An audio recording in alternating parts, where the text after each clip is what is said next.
Occasionally you come across shows with high prestige to them that hold weight to the name. Some of the shows that come to mind are Ava, Cowboy Bebop, and Monster. These are the shows that are well received with high regard no matter the generation. Then there are highly prestigious mangas, such as Berserk, Kingdom, and some others with fame around it, but their history had been fucked over by their anime counterparts. Which most will know, Berserk and Kingdom had CGA shit like this.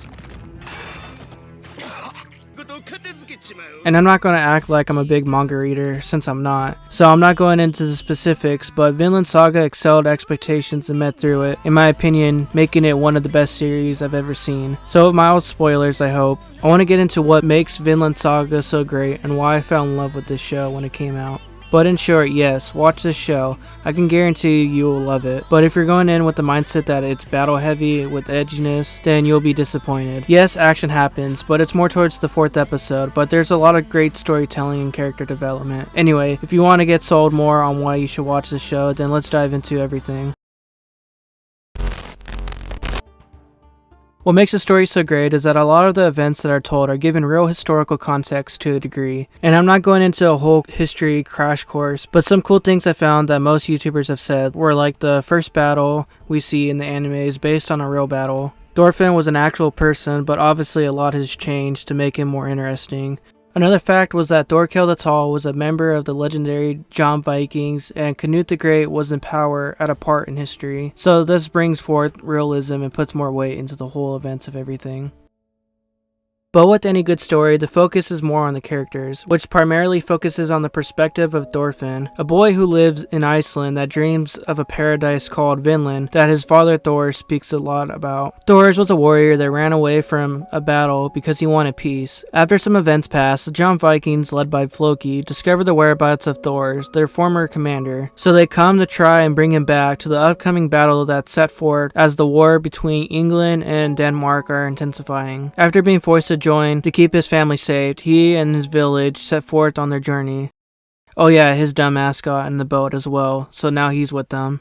Anyway, after the journey begins, we see this dude Floki secretly was like, "Hey yo Askeladd, you're dope as fuck when it comes to killing people. I'll get you a bag if you murk this dude Thor's." And Askeladd was like, "Yep, fuck it, I'll do it."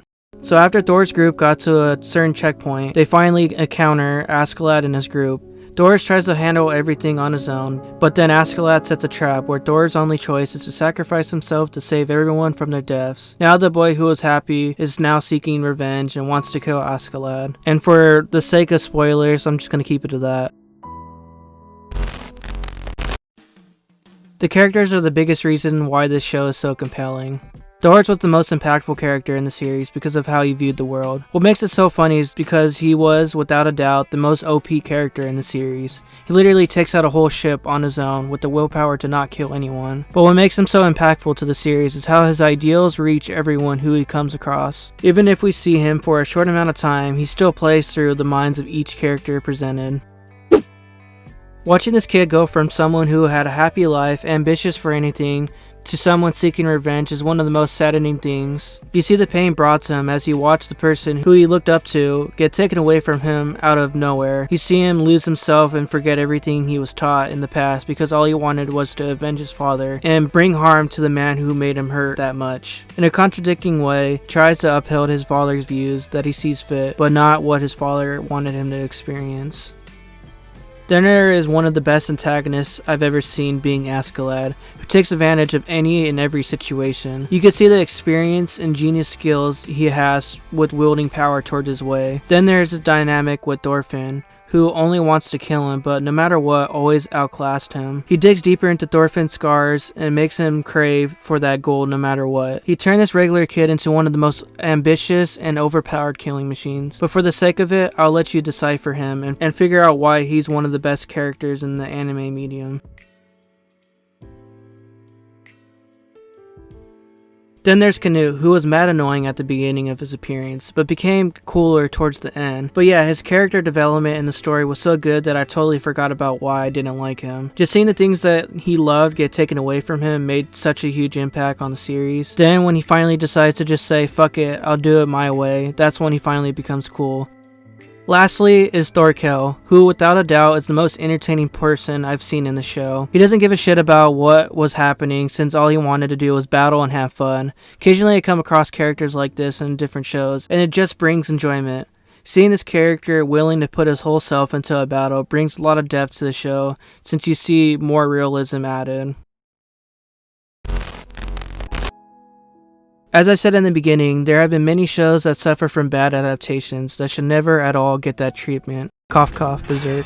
But this show did a great job. You get everything you want out of it and it excels more in certain parts. Like the fights were all good looking, and whenever there was a speech, the animation made it more intense. What also amplified these vibes were the music. And yes, at points the music was okay, but sometimes the music just hit different. They scored the music to where it felt more realistic in a way, and that's all I have to say about it.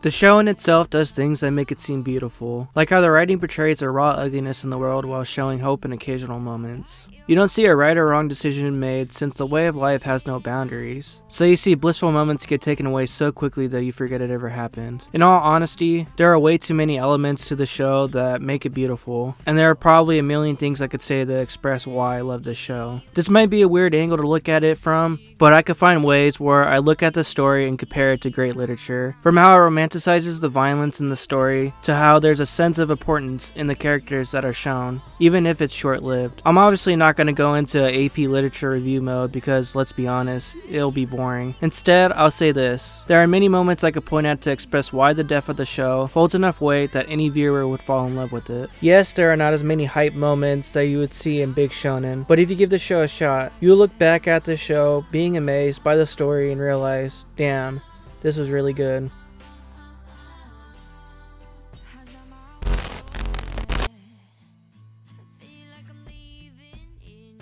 Well, that's all I have for today. I hope you give the show a shot, but if not, I linked some creators who I love to watch that give out compelling takes on why the show is great. But anyway, if you enjoyed this video, please do give it a like and subscribe if you're new. I'm just your average anime fan that wants to spread the word on shows that I love, so please join the ride if you want to see new content like this. Anyway, I'm finally done, so peace.